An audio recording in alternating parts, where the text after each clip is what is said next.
Antíoco Epifânio, A Sombra do Templo, Parte 1. A história das civilizações é frequentemente escrita com sangue e ferro, mas a história das profecias é escrita com interpretações.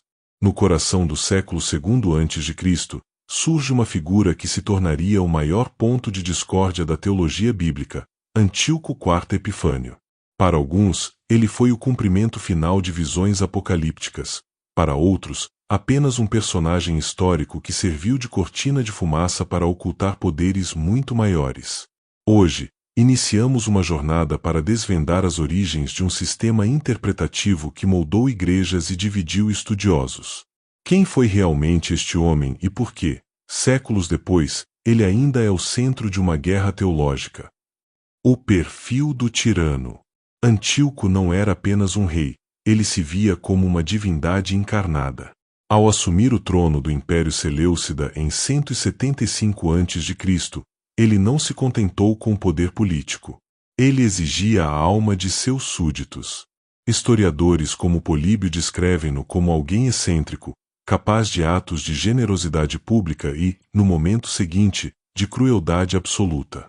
Seu reino, herdado de uma linhagem que surgiu das cinzas do Império de Alexandre, o Grande, estava em declínio e sob a sombra crescente de Roma. Para Antíoco, a solução era a unificação cultural total, o helenismo. Ele queria que todos falassem a mesma língua, adorassem os mesmos deuses e abandonassem tradições milenares. E no caminho dessa ambição, estava a pequena Judéia e o Templo de Jerusalém. O conflito profético.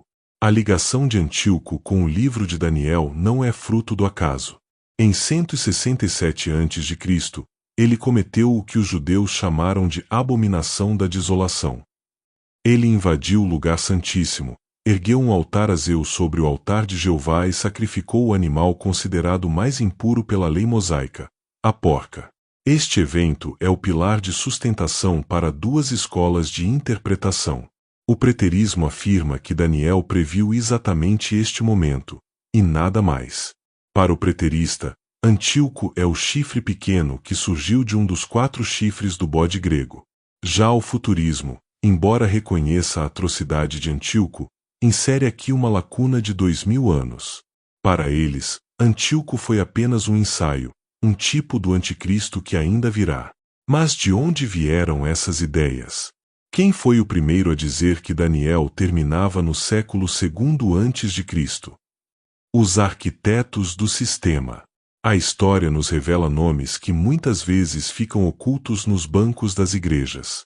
O texto acadêmico que estamos analisando aponta para Hipólito de Roma, no século III. Hipólito foi o primeiro comentarista cristão a aplicar as profecias a Antíoco, mas ele fez algo curioso: ele quebrou a profecia. Ele aplicou Daniel 11 até o versículo 34 a Antíoco, mas do versículo 36 em diante, ele deu um salto no tempo, projetando o texto para o fim do mundo. Foi aqui que nasceu a interpretação bifásica. Mais tarde, no século XVI, o jesuíta Luís de Alcázar refinaria o preterismo para proteger a Igreja de Roma das acusações protestantes.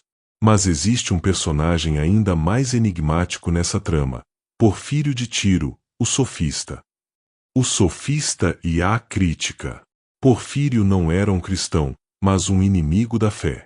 Chamado de sofista por sua habilidade com as palavras, ele percebeu que, se conseguisse provar que Daniel descrevia apenas Antíoco Epifânio, ele provaria que a Bíblia não era inspirada, mas apenas um registro histórico escrito depois dos fatos.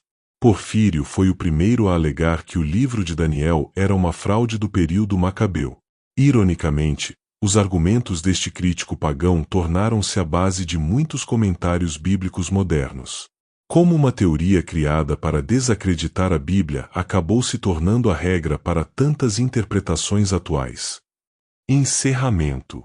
Nesta primeira parte, vimos quem foi o homem e como as escolas de pensamento se organizaram ao redor dele. Mas será que a história realmente se encaixa no texto bíblico? No próximo episódio, entraremos na análise profunda das fontes que você nunca ouviu no púlpito. Vamos confrontar a teoria com a realidade cronológica e descobrir por que o historicismo vê nesta figura apenas uma sombra, e não o cumprimento. Não perca a segunda parte desta investigação.